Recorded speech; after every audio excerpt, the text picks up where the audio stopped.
Counting assignment. I know what that is. I know what that is. I assume that's Iron Man. I don't know who the second biker is. If you could solve that for me. Like, that's E.T., correct? But that's Iron Man, like a depiction of Iron Man. Is that Fat Thor? That was the worst part of it. Okay. Fat Thor. Okay, we're on to this now. That really pissed me off. All right, I'll tell you why it's hilarious I thought anyways. you just go like that TikTok thing where you go, and then you just get ads back, and you just. Okay, here we go. So you will include counting concepts and principles into your favorite story, book, fairy tale, movie, etc. If you want to create a a day in the life of Jenny. That's my favorite time. Okay. You're not showing your screen. Okay.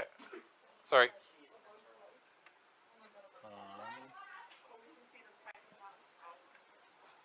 Okay. So if you want to, I want you to create a story or weave in math into your favorite movie, right? How I showed you yesterday with Avengers Endgame, how I did it. But I'm saying you could weave it into a book. If you want to make your own, as I said, a day in the life of Jenny, right? You could, if you wanted to be creative like that, like if I'm just thinking here, you could have like Jenny's breakfast plate be a Venn diagram and figure out how much is touching and so on and so forth of her bacon or sausage and eggs, right? Do you guys understand? Could you visualize what I just said there?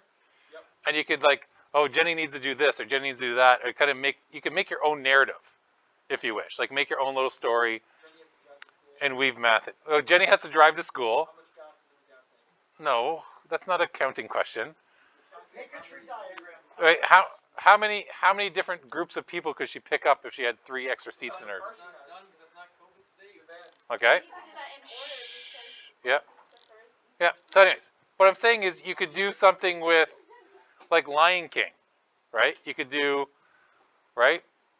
You could get maybe some examples for Lion King. Let me think.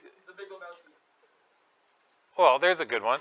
The Lion King needs 2 animals from every population to come to a meeting.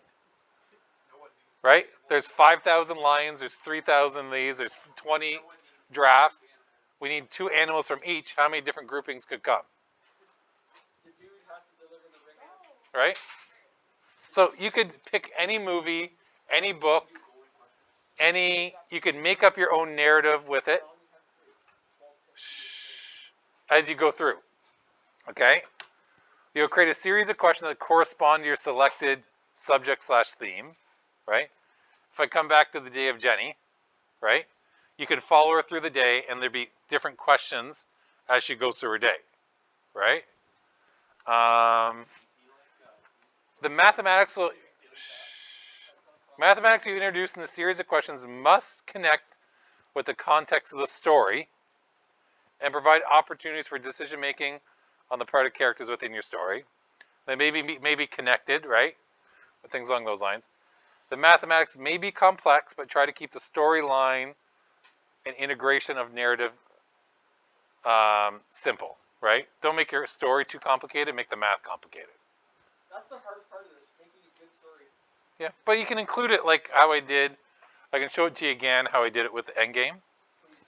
Okay? Now, I want 10 questions. And there's the 10 questions I want. Oh, thank God. Why don't you put factorial toys? Right? That's fine. No, you have factorials on your toys. I agree. No. You Right? do it twice. Correct. But you could do factorials in 2 different ways. Yeah, you can. Right? Yeah. You can. But you could do factorials in 2 different ways. Like in a way, that's a factorial question, in a way. Oh, okay, yeah. Right? Yeah, okay. You can do a simple factorial question, but you can do it 2 different ways. Just like this permutations and also permutations using indirect methods, We're definitely doing one of those. right? Yeah, so we can get that. And combination. These Pascal triangles ones you won't be able to get to yet, because that's tomorrow's work, right? I haven't decided